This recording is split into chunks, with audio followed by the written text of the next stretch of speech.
በእኔና በእናንተ ደምና ሥጋም ይሸነፋል። ኃጢአት የሚሸነፈው በቃሉ ነው። አሜን። ኃጢአት በጣም አቅም ያለው ጉልበት ያለው ኃይል ያለው ነገር ነው። በእኛ ኃይል በእኛ አቋም አይሸነፍም። ነገር ግን በአንድ ነገር ይሸነፋል። የእግዚአብሔር ቃል እንዲለውጠው በሚፈልገው ሰው ይለወጣል። አሜን። የእግዚአብሔር ቃል በእኔ ይሙላ፣ ቃሉን ልብላ፣ ቃሉን ልጠጣ፣ ቃሉ የሕይወቴ ክፍል ነው ብሎ በወሰነ ሰው ኃጢአት ይሸነፋል። አሜን። ይሄው ነው በቃ። ጎልማሳ መንገዱን በምን ያነጻላል? ኢየሱስ ጌታ። ቃልን ምን በማለት በማወጅ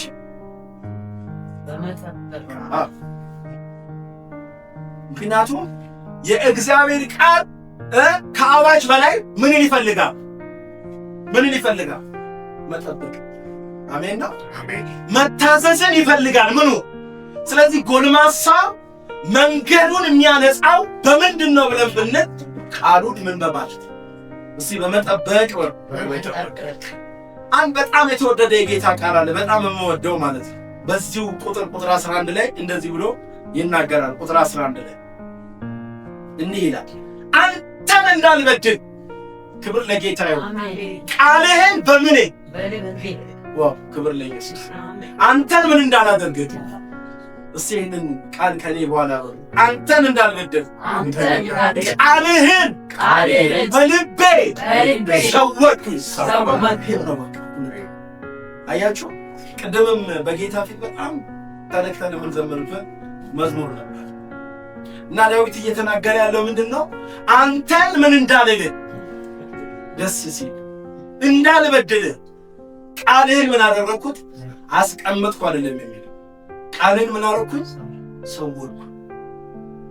በሌላ አነጋገር በዳዊት እይታ፣ በዳዊት አመለካከት ዳዊት ለእግዚአብሔር ቃል የሰጠው ስፍራ ምን አይነት ስፍራ ነው?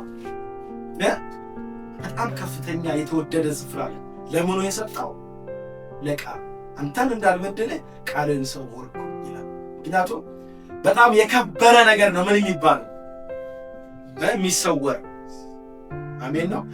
መጽሐፍ ቅዱስ ደግሞ ስለ ሰይጣን ሲያወራ ዘሪ ሊዘራ ከወጣ በኋላ በመንገድ ላይ የተዘራው ወፎች መጥተው ምን አደረጉት?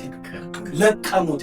አያችሁ፣ ሰይጣን ለቀም የሚያደርገው ነገር ምን አይነት ነው ብለን ብንል ያልተሰወረ ነገር። አጠገባችሁ ጋር ያለው ቃሉን ሰውር በል። በቃ በመሰወር ማመን አለብን። አሜን ነው ወይ? ይሄ ቃል ሕይወቴ የሚድንበት ነው። ኃጢአትን የማሸንፍበት ነው። እግዚአብሔርን የማከብርበት ነው። እግዚአብሔርን የማመልክበት ነው። ስለዚህ ለዚህ ቃል ልሰጠው የሚገባኝ ስፍራ የከበረና ውስጣዊ ነው ብለን ልናምን ይገባል። በጌታ በኢየሱስ ስም ሃይማኖት አይሆንብን። አሜን ነው። ልምምድም አይሆንብን። አሜን ነው ወይ? አንዳንዴ በጣም አዝናለሁ እና ማዝነው ነው ተለምዷል። የማን ቃል? የእግዚአብሔር ቃል ምን ብሏል? ተለምዷል በጆሮአችን ላይ። ይገርመኛል። በአንድ የመወያያ ስፍራ ላይ በዚህ በሁለት ሳምንት ውስጥ አንድ ነገር ሰማሁ በዲስከሽን ውስጥ እና በዲስከሽን ውስጥ የሰማሁት ነገር ምንድን ነው? የሆነ አንድ ብቻ የገቢ ምንጭ ታስቦ በተደረገ ነገር ላይ ነውና በቃ ለዚህ ነገር በቀጥታ ማድረግ ያለብን ሰዎች እንዲሰጡ ማድረግ ነው ያለብን። ግማሹ ደግሞ አይ መጀመሪያ ቃሉ መሰበክ አለበት እንደዚህ ከዛ ሌሎቹ ምናለ አይ የእግዚአብሔር ቃል በመስማት ጉዳይ ላይ ሰው ምን ብሎታል ስለሰለቸው ስብከቱ ምን ይበል መልእክቱ ምን ይበል ይቅርና በሌላ ነገር ተተክቶ ነገሩ እንዲከናወን የሚል ሐሳብ ቀረበና በዚህ ውስጥ የተረዳሁት ነገር ምንድነው? የእግዚአብሔር ቃል በቀላሉ ትውልዱ ምን ያደረገው እንደሆነ አያችሁ። ከቃሉ ውጪ ሌላን ነገር ለመስማት የሚፈልግበት ዘመን እግዚአብሔር ይህንን ከኛ ያርቀው። አሜን። እግዚአብሔር እንደገና የቃሉን ረሃብና ፍቅር ወደ ልባችን ይስደድብን። አሜን። ስለዚህ አንተን እንዳልበድል ቃልህን ምን አደረግኩኝ? ሰወርኩኝ። ክብር ለእግዚአብሔር። ስለዚህ ኃጢአት ብዙ ጊዜ የሚያደርገን ምንድነው ብለን ብንል ኃጢአት የሚያደርገን ከጥበቃ ምንድነው ውጪ ነው። የእግዚአብሔርን ጥበቃ የሚነሳን ነገር ምንድነው ብለን ብንል ምንድነው ቃሉን አለመጠበቅ። ስለ ጌታ ኢየሱስ ክርስቶስ ሲናገር ማቴዎስ 4 ላይ የጌታ ቃል የሚያወራው ጠላት ማንን ሊፈትን? ኢየሱስን ሊፈትን። ያውም ደግሞ በስንት አይነት ፈተና? በ3 አይነት ፈተና ሊፈትነው መጣ። ነገር ግን 3ቱንም ፈተና ጌታ ኢየሱስ ምን ብሎት?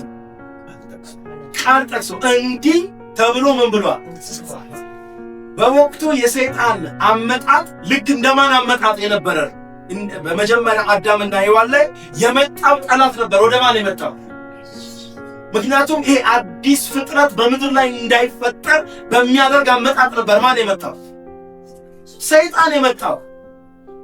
የእግዚአብሔርን ተልእኮ የሚያደናቅፍ ነገር ያ አዳምን የጣለ የመጀመሪያውን አዳምን የጣለ ልምድ ተሞልቶ ቃል ተሞልቶ ሐሳብ ተሞልቶ ከአንድም 3 ጊዜ ኢየሱስን ምን አደረገው? ዋው! ኢየሱስ እንኳን ያንን ፈተና አሸነፈ። አጨብጭቡለት። አሜን።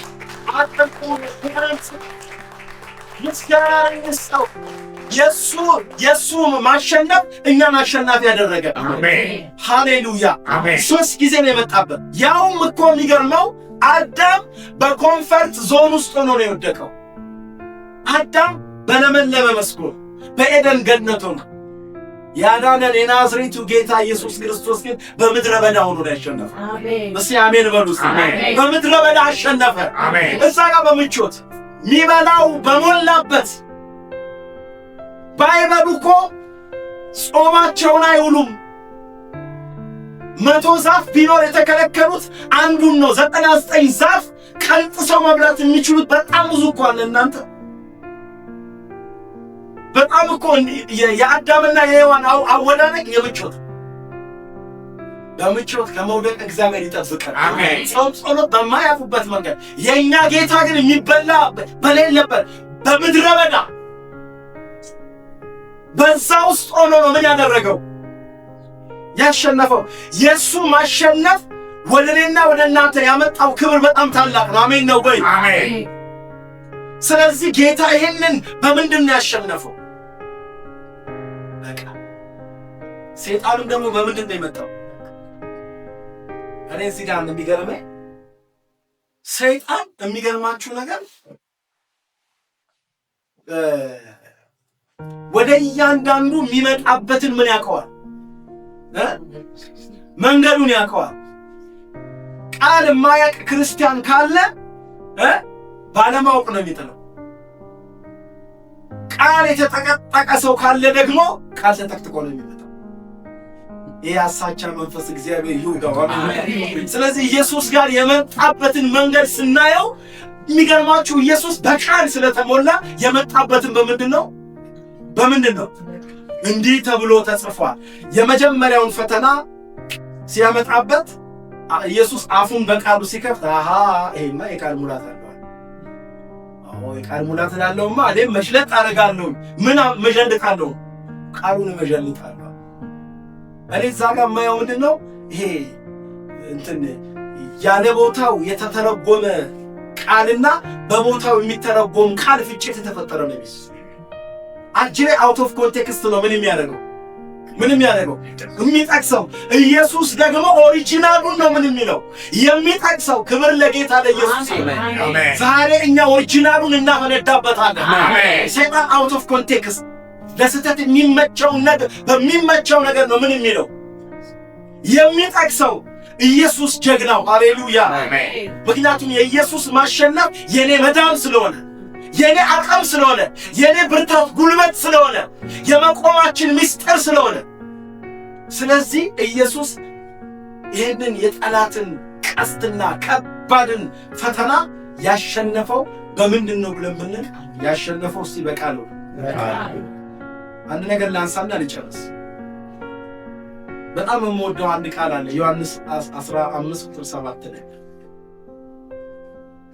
እንደዚህ ይላል። ዮሐንስ 15:7 በክርስቶስና በቃሉ መኖር፣ በክርስቶስና በቃሉ መኖር ወይም ደግሞ ምን ብየዋለሁ? ሁለቱ መኖሮች ብየዋለሁ። እና በክርስቶስም መኖር እንደገና በምንም መኖር? በቃሉ መኖር። ከዛ ዮሐንስ 15:7 ላይ እንዲህ ይላል፣ በእኔ ብትኖሩ አንድ አስምሩበት።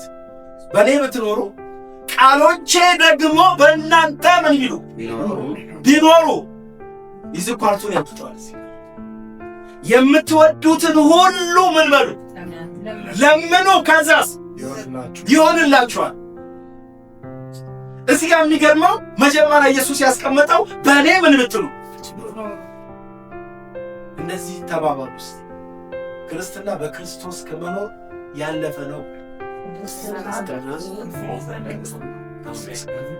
ምክንያቱም በእኔ ብትኖሩ አለና እንደገና ደግሞ በምን በቃሌ ምን ብትሉ አለ ብትኖሩ አለ። ስለዚህ ሁለት ምኖች ኢየሱስ እዚህ ጋር ምን እያወራ እስቲ አንድ ነገር እናስብ። ሎጂካሊ አሁን እኛ በክርስቶስ ምን አለ ኖር አለ። አሁን እንግዲህ በክርስቶስ ስንኖር ማን ነው የሚታይ? ማን ነው የሚታይ? አሁን እኛ እዚህ ቤት ገብተናል። በውጭ ያለ ሰው ያየና ለምን ብለን ብንል እዚህ ቤት ምን ብለናል? ገብተናል። ስለዚህ ፀሐይም አያገኘንም፣ ዝናብም አያገኘንም፣ ሌባም አያገኘንም፣ መንገደኛም አያገኘንም፣ ምንም ሊያገኘን አይችልም። ለምን ብለን ብንጠይቅ ገብተናል። ልክ እንደዚሁ በክርስቶስ ስንኖር እኛ አንታይም። የሚታየው ማን ነው ብለን ብንል የኖርንበት እርሱ መታየት ይጀምራል። እኛ ግን ምን ብለናል? ተሰውረናል። ጌታ ግን ጨመረና ደግሞ ምን አለ? በእኔ ደግሞ ስትኖሩ ደግሞ ዕውቀት የሌላቸው ነዋሪ እንዳትሆኑ፣ ማስተዋል የሌላቸው ነዋሪ እንዳትሆኑ። ቢኮዝ ብዙ ጊዜ በጌታ ላይ ይባልና ግን ደግሞ በጌታ እንደሆነ ሰው አይደለም። ሽታችን፣ ቋንቋችን፣ ኑሯችን፣ እምነታችን፣ ድርጊታችን ግን እናወራለን ልክ ይሄ ማስቲካ እንደሚበላ ሰው። በጌታ ነኝ ፋሽን ሆኗል። በጌታ ነኝ ንግግር ሆኗል። በጌታ ነኝ የሚል ቋንቋዎች በኢየሱስ ስም የታደሰ ይሁን። አሜን። በጌታ ነኝ። አሁን ቁም ነገሩ በጌታ ነኝ የሚለው ጩኸት አይደለም። በጌታ ነኝ የሚለው ነገር ትርጉም ይፈልጋል። በፍሬ መረጋገጥ አለበት። ጌታም ያለው በእኔ ምን በሏል ኑሩ። ይሄ የመጀመሪያው ነገር ነው። የመጀመሪያው ክርስትና ነው። በእኔ ኑሩ። ቀጠልና ደግሞ ቃሌም በማን ይኑሩ አለ። ይኸውላችሁ እዚህ ጋር እኮ ክርስቶስ አጀንዳውና ዓላማው 100% እኛን ማጥፋት። ክብር ለስሙ አሜን። በእውነት አጠገባችሁ ጋር ያለው ሰው በእውነት መጥፋት ይገባል። መጥፋት ይገባል። የከፍታ ዘመን አለ። ይቅርታ አሜን ነው ወይ? አሜን። እኛ ካለን እናበላሻለን። እኛ ካለን እናበላሻለን። ነገር ግን በእኛ እሱ ካለ ግን የእግዚአብሔር ሥራ ይፈጠራል። አሜን ነው ወይ? አሜን። ስለዚህ ጌታ ያለው በእኔ ኑሩ አለና ከዛ ደግሞ በእኔ እየኖራችሁ ደግሞ አስቸጋሪው አዳም እንዳይኖር፣ ፍልስፍና እንዳይኖር፣ ዓለማዊ ነገር እንዳይኖር፣ የዚህች ዓለም ነገር እንዳይኖር ቃሌ ደግሞ በእናንተ ይኑራል። አሜን። እሺ አሜን በሉ። አሜን። ስለዚህ ይሄ ነው እውነታው፣ ሐቁ ይሄ ነው። በጌታ ኖረን ግን ረባሽ፣ በጌታ ኖረን ዓለም የምንሸት የዓለም ቋንቋ ያለብን በእኔ ኑሩ፣ ከዛ ደግሞ ቃሌ ደግሞ በእናንተ ምን ይኑር።